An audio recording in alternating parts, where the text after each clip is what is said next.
Hi, welcome to Candy Review channel. Please subscribe my channel, like my video, and share with your friends. So let's start this video.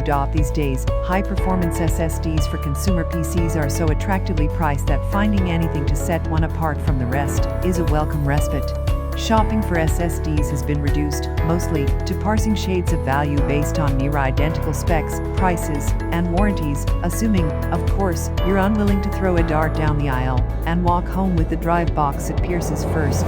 Thankfully, key SSD manufacturers are kicking off 2019 with small improvements to their lineups, making comparison shopping more meaningful. Western Digital started with its solid WD Black SN715mm SSD, and now comes Samsung's SSD 970 EVO Plus, $129 for the 500GB model we tested.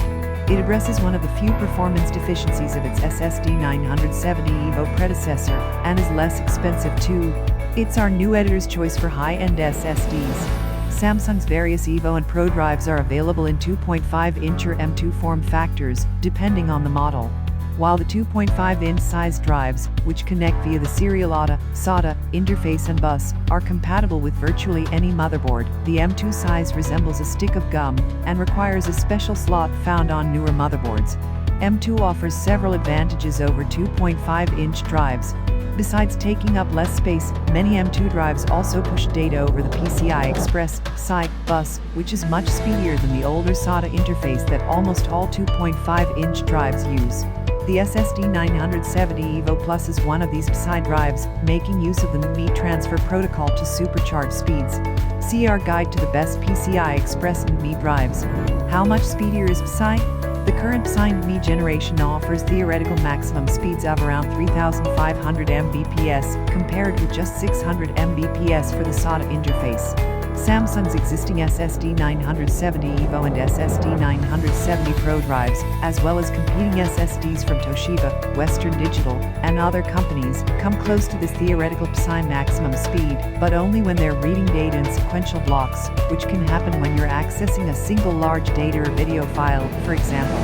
Most are slower at writing data, an imbalance you won't notice in everyday use except in edge cases, but that definitely sticks out on a spec sheet. With the SSD 970 EVO Plus, Samsung set out to address the disparity between sequential reads and writes. The new drive uses an improved version of Samsung's memory cell technology, called VNAND. The main difference is increased density, in terms of layers comprising the memory modules. Instead of the 64 layers of VNAND in the SSD 970 EVO, the SSD 970 EVO Plus makes use of 96 layers.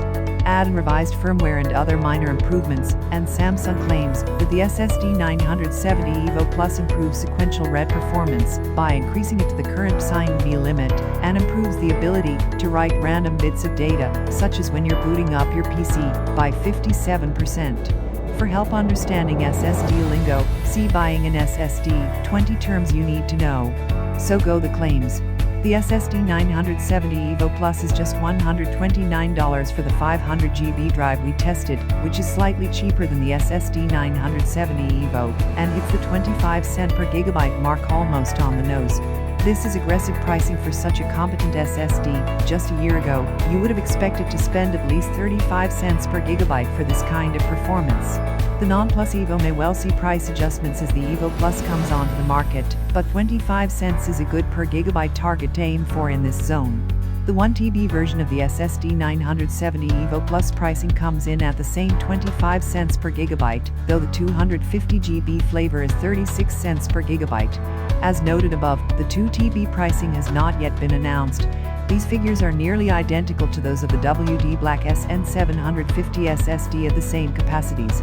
Either would make an excellent drive for a gaming PC build, or as an upgrade to an existing desktop or laptop. But the slight performance edge of the SSD 970 EVO Plus means that, if absolute performance for your dollar is paramount, it's the drive you'll ultimately want to slide into your M2 slot.